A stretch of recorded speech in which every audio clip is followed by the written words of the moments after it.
Hey guys, welcome back.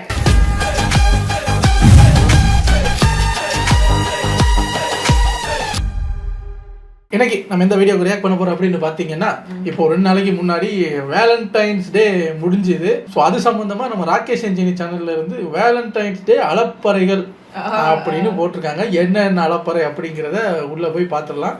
இது ஒரு 10 minutes video தான். ஸோ டக்குன்னு பார்த்துட்டு ரெடி. பல ஆண்கள் மற்றும் சின்ன சின்ன பசங்களோட கனவு கண்ணியான கண்ணம்மாவுக்கு நேத்து கல்யாணம் முடிஞ்சு போச்சு. கண்டிப்பா இவங்களை யாருன்னா தெரியாம உங்களுக்கு இருந்திருக்காது. அதனால இவங்களை பத்தி இன்ட்ரோ சொல்ல போறேன் அப்படின்னு சொல்லிட்டு ஒரு சில நியூஸ் வெப்சைட், யூடியூப் சேனல்ல சொல்ற மாதிரி 2019 விஜய் டிவில போடப்பட்ட ஒரு தொடரின் பெயர் தான் பாரதி கண்ணம்மா. அந்த சீரியல்ல மெயின் ஹீரோயினா நடிச்ச இவங்க தான் ரோஷினி. இவங்கள தான் எல்லாரும் கண்ணம்மான்னு சொல்லுவாங்க. அதாவது பாரதியோட பொண்டாட்டி அப்படின்னு லென்த்தா பேசுறதுக்குலாம் ஒண்ணுமே கிடையாது. கண்டிப்பா இவங்க எல்லாருக்கும் தெரிஞ்சிருக்கும். ஒன்ஸ் அபான் a டைம் பிரம்மாண்டமா ஓடிட்டு இருந்த பாரதி கண்ணம்மா என்னைக்கு நம்ம ரோஷினி குவிட் பண்றேன் அப்படின்னு சொன்னாங்களோ அன்னையில இருந்து அன்னியன் படத்துல வர்ற லவ் மீட்டர் முக்கிற மாதிரி முக்கிட்டு இருந்துச்சு. அப்புறம் இன்னொரு கண்ணம்மான்னு சொல்லிட்டு வினுஷாவை தூக்கி போட்டாங்க. மொத்தமாவே ஃப்ளாப் ஆயிடுச்சு. சார்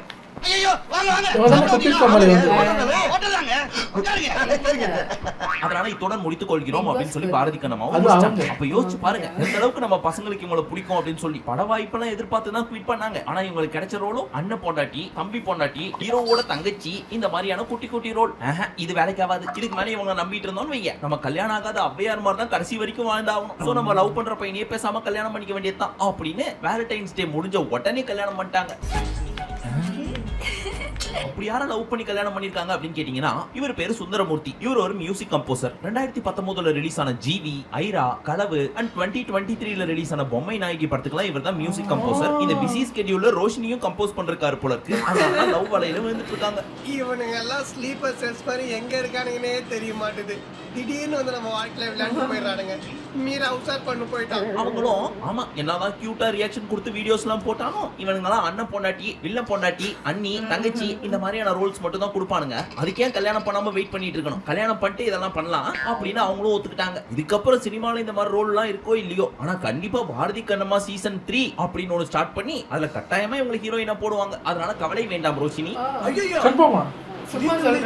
அது சரி, பாரதி கண்ணம்மா சீசன் 3 அப்ப 2 ஒன்று வந்துச்சான்னு கேக்குறீங்களா? ஆமா, எந்த அளவுக்கு நம்ம விஜய் டிவிக்கு மனதைரியம் இருந்தா இவங்க எல்லாம பார்ட் 2 எடுத்திருப்பாங்க. அதான் வந்ததும் தெரியல, போனதும் தெரியல, தெரியல. எனிவே, ஆழ்ந்த அனுதாபங்களுடன் மனமார்ந்த வாழ்த்துக்கள். சந்தோஷமா இருங்க. இருந்தாலும் எனக்கு வருத்தம்ப்பா, என்னால பார்க்க முடியாதுப்பா. அது சரி, பாரதி கண்ணம்மான தங்கச்சியா ஒருத்தங்க பண்ணாங்களே, அவங்க எப்படி இருக்காங்க அப்படின்னு கேட்டீங்கன்னா, அவங்களுக்கு அக்காக்கு முன்னாடியே ரியல் லைஃப்ல கல்யாணம் ஆயிடுச்சு, குழந்தையும் பிறந்துருச்சு. அக்கா தான் லேட்டு. எது அவங்களுக்கு கல்யாணம் ஆயிடுச்சா அப்படின்னு யாராவது பார்த்து ஷாக் ஆக கூடாது என்பதற்காகவே வேணா திரும்பி கல்யாணம் பண்ணி காட்டுமா, குழந்தை பெத்து காட்டுமா அப்படின்னு லைவா காமிக்க முடியாது அப்படின்றதுனால ஒரே ஒரு ரீல்ஸ் போட்டிருக்காங்க.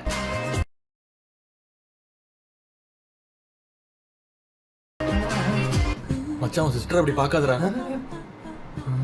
அதுல மறுபடியும் தாலியை கட்டி அதுக்கப்புறம் என்ன ப்ராசஸ்ன்றது உங்களுக்கே தெரியும் இல்லையா? சோ அதெல்லாம் எக்ஸ்பிளைன் பண்ண முடியாதுன்றதுனால இங்க பாத்தீங்களா குழந்தை, இதுதான் எங்க குழந்தை அப்படின்னு காமிச்சு முடிச்சிருக்காங்க. கடைசியா கண்ணம்மாக்கும் கல்யாணம் ஆயிடுச்சு, கண்ணம்மாவோட தங்கச்சிக்கும் கல்யாணம் ஆயிடுச்சு. ஆனா பாரதி மட்டும் இன்னும் கல்யாணம் பண்ணாம தன்னோட ரியல் கண்ணம்மாவை திருவண்ணாமலை கோயிலுக்கு அமிச்சு சாமியை மட்டும் பார்த்துட்டு வர சொன்னா, அம்மனி திருவண்ணாமலை மலை மேல ஏறி போக கூடாத இடத்துக்குலாம் போய் கான்ட்ரவர்சியில மாட்டி சுத்திட்டு இருக்காங்க.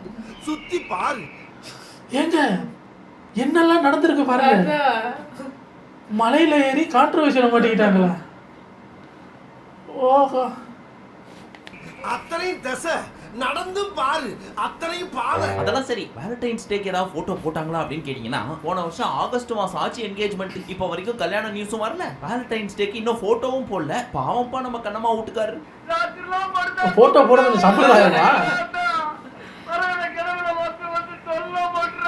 இப்ப வேலண்டைன்ஸ் டேக்கு நம்ம மக்கள் என்ன பண்ணிருப்பாங்க அப்படின்றத ஷார்ட்டா பார்க்கலாமா? அதுல ஃபர்ஸ்ட் டே நம்ம நயன்தாரா அண்ட் விக்னேஷ் சிவன் வருஷம் இவங்க ஒரு போட்டோவை போட்டு விட்டுருவாங்க. வேலண்டைன்ஸ் டேன்னு வந்துருச்சுன்னா அதுல இந்த தடவையும் எப்பவும் போல ரொமான்ஸ் பண்ற மாதிரி மூஞ்சியும் க்ளோஸ் அப்ல பாத்துக்கிற மாதிரி ஒரு போட்டோவை போட்டிருக்காங்க. ரெண்டு கையும் புச்சிட்டு மூக்கியும் உரசற மாதிரி ஒரு போட்டோவை போட்டிருக்காங்க. அதே போட்டோவை க்ளோஸ் அப் லாங் ஷாட்ல போட்டிருக்காங்க. ஆனா லாஸ்டா ஒன்னு போட்டாங்க பாருங்க, அதுல நம்ம நயன்தாரா விக்னேஷ் சிவனை உத்து பாத்துட்டு இருக்காங்க. ஆனா இவர் பொண்டாட்டியை பார்க்காம வேடிக்கை பார்த்துட்டு இருக்காரு. பட் நயன் அவங்க வீட்டுக்காரரை பாக்குறத பார்த்தா, என்ன அழகா இருக்கானே என் புருஷன், செல்ல குட்டி அப்படின்ற மாதிரி மெஸ்மரைஸ் ஆகி பார்த்துட்டு இருக்காங்க. அப்ப சொல்லு, நான் எப்படி இருக்கிறேன் சொல்லுப்பா. எங்க ஜோடி பொறுத்த எப்படி இருக்குது? சக்கரை பொங்கலும் வடகரி மாதிரியும் இருக்குங்க.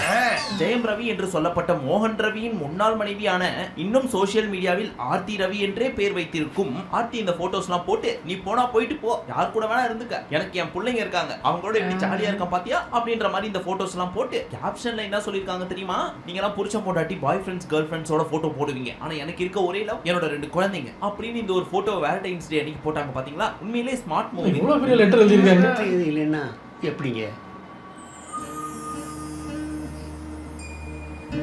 எனக்கு இருக்கிற ஒரே சொத்து இவன் தான். இவன் இருக்கும்போது ஏன் கவலைப்படணும்? ஏன்னா வேலண்டைன்ஸ் டே அப்படின்னா லவ், ரொமான்ஸ். ஆனா எனக்கு யாருமே இல்லை என் பிள்ளைங்களை தவிர்த்து அப்படின்னு சோகம் மூஞ்சி வச்சுக்கிட்டு ஜெயம் ரவியை அட்டாக் பண்ற மாதிரி எல்லாம் போட்டோ போடாம இந்த மாதிரி என் பிள்ளைங்களோட சந்தோஷமா இருக்கேன் அப்படின்னு ஒரு போட்டோவை பாக்குறப்போ நம்ம ரவியோட மனசுக்குள்ள ஒரு ஃபீலிங் வரும்ல, எமோஷன் வரும்ல. நான் எதுக்கு உன்னை அட்டாக் பண்ணணும், இல்ல சர்காஸ்டிக்கா நான் விட்டு போயிட்டேன்னு சொல்லணும், இல்ல உன் மேல கோவம் தான் படணும், இந்த ஒரு போட்டோ போதும் என்னோட எல்லா எமோஷனையும் உனக்கு காமிக்கும் அப்படின்ற மாதிரி இந்த போட்டோவை போட்டு ஒரு சில கேப்ஷன்ஸையும் போட்டு வச்சிருக்காங்க. தன்னோட பிள்ளைங்க தான் ரியல் லவ், அவங்க தான் என்னோட பூக்கீஸ் அண்ட் சிக்மா சோல்ஜர்ஸ் அப்படின்னு ஜென்சி கிட் யூஸ் பண்ற வார்த்தைகள்லாம் போட்டு தன்னோட முழு லவ் தன்னோட குழந்தைங்களுக்கு மட்டும்தான் அப்படின்ற மாதிரி போட்டிருக்காங்க. சோ அவங்களுக்கு எங்க இருந்தாலும் வாழ்க, சந்தோஷமா இருங்க அப்படின்னு ஒரு வாழ்த்துக்களை சொல்லிக்கலாம். உங்க அம்மா அப்பா நல்லா வளர்த்துருக்கா, மரியாதையோ நாகரிகமோ தெரிஞ்சிருக்கும் உனக்கு.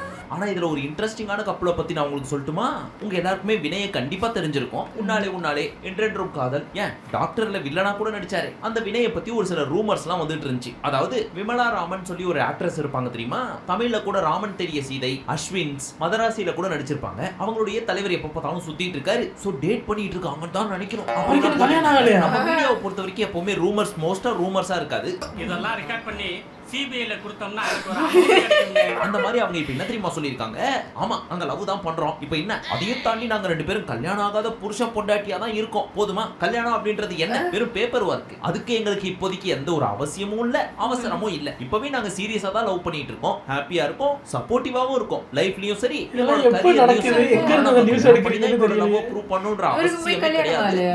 சந்தோஷமா இருப்போம் அப்படின்னு சொல்லிருக்காங்க. ஆல்ரெடி இப்போதைய ஜெனரேஷன் அப்படிதான் வாழ்ந்துட்டு இருக்காங்க. ஜென்சி கிட்ஸ் எல்லாம் சொல்லவே தேவையில்ல, கல்யாணமா அப்படின்னா என்ன அப்படின்ற லெவலுக்கு போயிட்டு இருக்காங்க. இப்போ இதெல்லாம் பார்த்தாங்கன்னு வச்சுக்கோங்க, இவங்க தான்ப்பா ரோல் மாடல் அப்படின்னு மைண்டுக்குள்ள ஃபிக்ஸே பண்ணிட்டு வாழவே ஸ்டார்ட் பண்ணிடுவாங்க. அப்புறம் இந்தியா வல்லரசு ஆகும், டல்லரசா தான் ஆகும். அவங்களை தொடர்ந்து நிக்கி கல்ராணி மற்றும் ஆதி கட்டி பிடிச்ச மாதிரியும் உமா கொடுத்த மாதிரி அழகான ஒரு சில போட்டோஸ் எல்லாம் போட்டு அவங்களோட காதலை பகிர்ந்துக்கிட்டாங்க.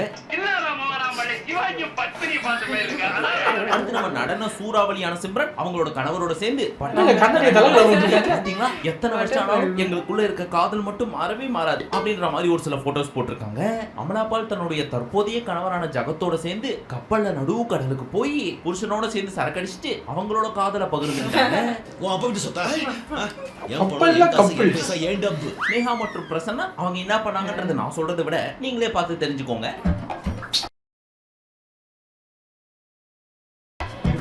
பின்னாடி எவ்வளவு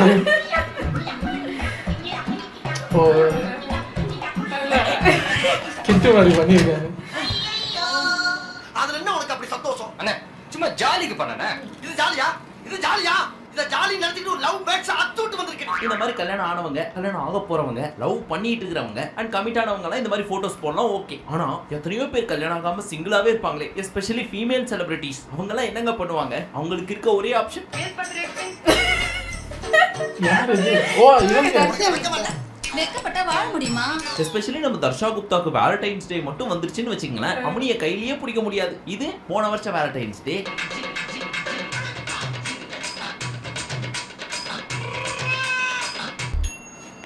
இவங்களும் இப்போ அந்த இன்ஸ்டாகிராம் வந்து பெய்ட் சப்ஸ்கிரிப்ஷனை மாற்றிருக்காங்கல்ல, கண்டென்ட் கொடுக்கணும் இல்லைங்க, சும்மாவா இருக்காது.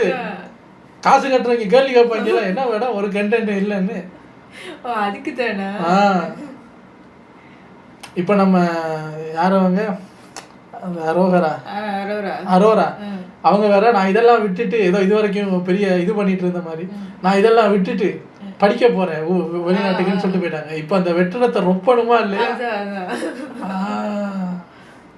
ஏங்க இவ்வளோ நேரம் நீங்கள் காட்டினீங்கல்ல, செலிபிரிட்டிஸாக இருக்கட்டும், தர்ஷா குப்தா மாதிரி ஆளுங்கெல்லாம் இருக்கட்டும், எல்லாருமே வேலண்டைன்ஸ் டேன்னு வந்தால் கோட்டு சூட்லாம் போட்டுக்கிட்டு கப்பல் எடுத்துகிட்டு நடுக்கடலுக்கு போகிறதுன்னு, ஜிம்முக்கு போகிறதுன்னு அப்படின்னு ஜோடியாக சேர்ந்து வேலண்டைன்ஸ் டேக்கு என்னெல்லாம் பண்ணியிருக்காங்க.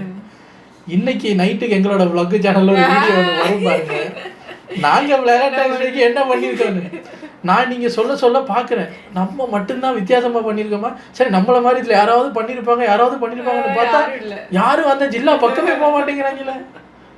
ஐயோ, நம்ம தான் வித்தியாசமாக பண்ணியிருக்கோம் போல இருக்கு. சப்போஸ் அந்த வீடியோவை பார்த்துட்டு நீங்கள் கேட்கலாம், வேலண்டைன்ஸ் டேக்கு மட்டும்தான் இதை பண்ணுறியா? நீ தான் வருஷத்தில் 365 நாள் இதே தானே பண்ணுற. அதெல்லாம் வேலண்டைன்ஸ் டேக்கு சாயத்தை பூசி வித்தியாசமாக பண்ணுறாரா. இன்னைக்கு நைட்டுக்கு எங்களோட ரம்ஸ்டிக் ஃபேமிலி vlogs சேனலில் போய் பாருங்க, சில லீலைகள் பண்ணி வச்சிருக்கான்.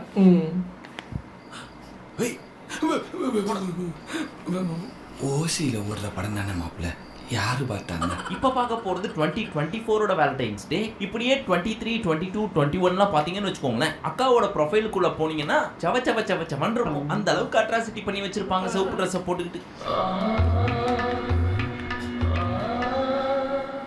சரி, இந்த லவ்வர்ஸ்லாம் இப்படி வேலண்டைன்ஸ் டேவை கொண்டாடுவாங்க. ஆனா ஒரு தொழிலதிபர் தன்னோட கஸ்டமரையோ கெஸ்டையோ லவ் பண்றது எப்படி காமிக்க முடியும்? அவர் கொடுக்குற ப்ராடக்ட்ல ஆஃபர் கொடுத்தோ டிஸ்கவுண்ட் கொடுத்தோ தான் அவரோட லவ்வை காமிக்க முடியும். கரெக்டா? அதுல நிறைய பேர் அவங்க லவ்வை காமிச்சிருக்காங்க. ஆனா ஒருத்தர் மட்டும் ஓவரா லவ் காமிச்சிருக்காரு. அவர் யார் தெரியுமா? வருண் ஜெயின். யாரு அவரே அப்படின்னு கேக்குறீங்களா?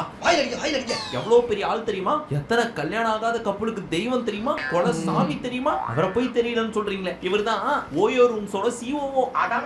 உங்களை மாதிரி மனுஷன்லாம் இருக்கனால கொஞ்சம் அவர் தன்னோட லவ் எப்படி தெரியுமா காமிச்சிருக்காரு? எங்கள்கிட்ட வாங்க, அதுவும் வேலண்டைன்ஸ் டே அன்னைக்கு வந்தீங்கன்னா மத்த நாளை விட ரொம்ப ரேட் கம்மி. ஹோட்டல்ல சர்வீஸ் அபார்ட்மெண்ட்ல எல்லாம் போய் ஸ்டே பண்ணீங்கன்னா மனசாட்சியே இல்லாம 4000 ரூபாய் 5000 ரூபாய் 10000 ரூபாய் கேட்பாங்க. ஆனா நாங்க வேலண்டைன்ஸ் டே அன்னைக்கு மட்டும் வெறும் 999 ரூபாய்க்கு உங்களுக்கு ரூம் கொடுக்குறோம் அப்படின்னு ஒரு ஆஃபரை கொடுத்து கல்யாணம் ஆகாத கப்பலுக்கு வேலண்டைன்ஸ் டே அன்னைக்கு தன்னோட லவ் வாரி கொடுத்திருக்காரு. எவ்வளவு நல்ல மனுஷன்ல. இந்த நாடு எங்கேயா போகுது? எல்லாம் அங்கதான் சார் போயிட்டு இருக்கு. ஏன் சார் நீங்க போறீங்களா? தப்பி தவற கூட போக மாட்டேன், நான் ஜென்டில்மேன். ஆனா வருஷம் வேலண்டைன்ஸ் டே கொண்டாடுறாங்க தெரியுமா? இந்த மாதிரி வெரைட்டியா போட்டோ எடுத்துக்கிறது, இல்ல சர்ப்ரைஸ் பண்றேன்னு சொல்லி gift வாங்கி கொடுக்கிறது, ஸ்டேட்டஸ் வைக்கிறது அப்படின்னு சொல்லி எக்ஸ்பிரசிவா லவ் காமிக்கிறேன் அப்படின்னு சொல்லி அவங்க எல்லாரையும் விட யாரு வேலண்டைன்ஸ் டேவை செலிப்ரேட் பண்ணாம இருக்காங்களோ அவங்க தான் ரொம்ப லவ் பண்ணிப்பாங்க அப்படின்னு சொல்லி ஒரு கருத்து கணிப்பு சொல்லுது. அது எப்படி? எதுவுமே செலிப்ரேட் பண்ணல, கிஃப்ட் பண்ணல, சர்ப்ரைஸ் பண்ணலனா எப்படி லவ் இருக்கும் அப்படின்னு கேட்டதுக்கு என்ன சொல்றாங்கன்னா, அவங்க தான் தினம் லவ் பண்ணுவாங்க.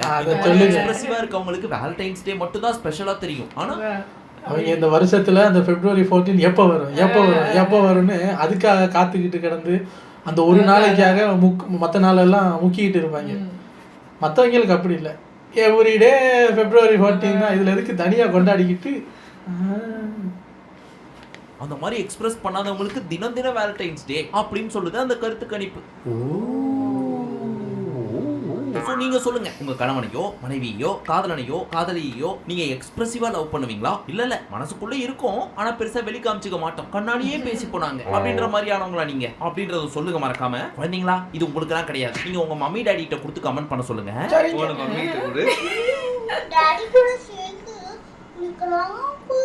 சரி, நாளைக்கு ஒரு சிறப்பான வீடியோ உங்களுக்காக வெயிட்டிங். ரீசெண்டா நம்ம விஜய் அவர்கள் சேலம்ல ஒரு மாநாட்டுல பயங்கரமா பேசியிருக்காரு. அதே சமயம் இந்த பக்கம் நம்ம சிஎம் ஸ்டாலின் அவர்கள் பெண்களுக்கு 5000 ரூபாய் கொடுத்தது மட்டும் இல்லாம படிக்கிற பசங்களுக்கு லேப்டாப்பும் கொடுத்திருக்காராம். அதை பத்தி நம்ம பயங்கரமான ஒரு வீடியோ நாளைக்கு பண்ண போறோம். செம ஃபன்னா இருக்க போது. சோ மறக்காம நாளைக்கு ஈவினிங் வந்துருங்க. அந்த வீடியோவில் உங்களை நாளை சந்திக்கும் வரை நன்றி, வணக்கம், நமஸ்தே, நமஸ்கார். பாலிடிக் வீடியோவில் ஃபன்னா? சரி, அப்போதான் நாளைக்கு எடுத்து வர்றேன். என்ன செய்யறது, எனக்கும் பார்க்கணும்னு ஆசையாக தான் இருக்கு. கைஸ், இவர் இப்போ கேட்டார்ல, நீங்கள் எப்படி லவ்வை உள்ளே வச்சுக்கிட்டு அது இருக்கு எதுக்கு காட்டணும்னு இருப்பீங்களா, இல்லை எக்ஸ்பிரசிவாக இருப்பீங்களான்னு? எக்ஸ்பிரசிவாக இருப்போம், ஆனால் சோஷியல் மீடியாவுக்கு வரமாட்டோம். எக்ஸ்பிரசிவ் தான், பிரைவேட்டா எக்ஸ்பிரசிவ். அதை இப்போ நடுக்கடலுக்கு போய்கிட்டு சரக்கு அடிக்கிறதெல்லாம் அதை ஒரு வீடியோவா எடுத்து அதை சோஷியல் மீடியா போட்டு அதுக்கு பேர் எக்ஸ்பிரசிவ்னு நினைச்சுக்கிட்டு இருக்காங்க. உண்மையிலே அதை யாருக்கு நம்ம காட்டணும்? ஒரு ஆளுக்கு தானே. கேமராமேனும் கூட வருவாரா நடுக்கடலுக்கு? நம்ம தனியா போய் சரக்கு அடிக்கிறதுக்கு அவரும் கூட வருவாரா? இந்த ஜிம்முக்கு போனா ஜிம் ட்ரைனர் உயிரை வாங்குறாரு, அது மாதிரி இதெல்லாம் எதுக்கு?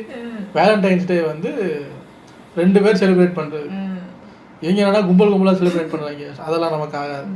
So expressive, but social media பக்கம் வரமாட்டோம். ஒரு காலத்தில் வந்தவங்க தான், இனி வர்றதா இல்லை. ஒரு சில விஷயங்கள் ப்ரைவேட்டாக இருக்கிறது நல்லா இருக்கு, நல்லது. எனிவேஸ், நான் இன்னும் நிறைய எதிர்பார்த்தேங்க. அந்த டுடே ட்ரெண்டிங்கில் வர்ற மாதிரி வேற மாதிரி எதிர்பார்த்தேன். இது செலிபிரிட்டிஸோட ஸ்டைலில் போயிடுச்சு. அதுவும் நல்லா தான் இருக்கு. அவங்கள அடுத்த வீடியோவில் வந்து சந்திக்கிறேன். Take care.